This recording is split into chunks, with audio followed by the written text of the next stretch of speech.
And I want to verify November 1st through November 30th. Okay. And I want to show you all the sales. Now, let's suppose that you had other sales before, besides Shopify sales. Now, this one, I already recorded before. I want to take a look. We have multiple, right? So it's duplicated here. So I'm just going to go ahead and delete my duplicated transaction here because I had recorded it before. So back to summary. Let me refresh, and then we're going to have the right information. Now, we did have some sales before, like I said, that was recorded. And you want to make sure that if there is sales besides what we have in Shopify, is sales that is coming from another channel. Okay, so maybe you have sales on trade show, whatever it is, and you don't record on Shopify, so you see as an addition to your Shopify sales. If not, this should be just Shopify.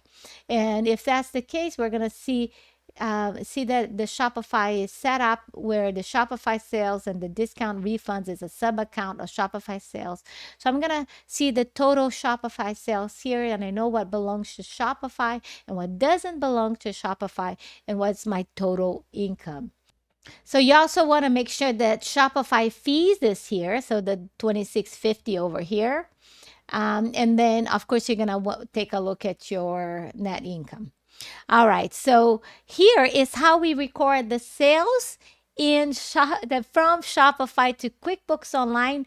And I want to show you that journal entry here. If I click on the amount here on that profit and loss and just click on that amount over here, it's going to open up my journal entry, and then you'll be able to see everything that happened, everything that we did. We recorded the sales, we recorded the discounts, we recorded the shipping income here, and of course you may have shipping expenses as well. That is going to be a debit, not a credit, right? So you have the credit to the sales tax to record your sales tax payable. Gift card, which should be a credit for gift card sales, a debit for the redemptions. Your cash sales, debit to the cash account if you have sales. Your credit card sales, which goes to the regular clearing account, Shopify clearing account. If you have PayPal, here's the PayPal. If you have finance, here's the finance, recording the payment here, and the Shopify fees. And finally, pending payments. If there are any pending payments on Shopify, sometimes they withhold some money and pay it on the next month, and that's where you're gonna see it. All right, so this is how you record the sales. I'm gonna go back to you. All right. Okay, so I hope that this was useful. Okay, so this solution is being given because the integration with QuickBooks from QuickBooks Online and Shopify is not working as it should be working. So we are just creating this as a solution for you. And you can do it, like I said, you can do it monthly, you can do it weekly, you can do it daily, whatever you prefer. So this is how you do it. So just make sure you make it as a recurring journal entry, because this way you can just keep on going and just plug in the numbers, simple like that, right? And then it's just make sure that all those numbers are matching. All right, so if you find this content useful, like I said, please subscribe to our channel. It doesn't cost you anything, and we're gonna go back with all kinds of information on QuickBooks. We're not just gonna talk about Shopify. Like next week we're gonna go on part 2, how to reconcile that clearing account and use that report that we show you, and then we're gonna keep bringing more information, other integration with QuickBooks, either when it works or when it doesn't work. We always have a solution for you. So we're gonna go back, and we hope to see you then. And until next time, keep on smiling.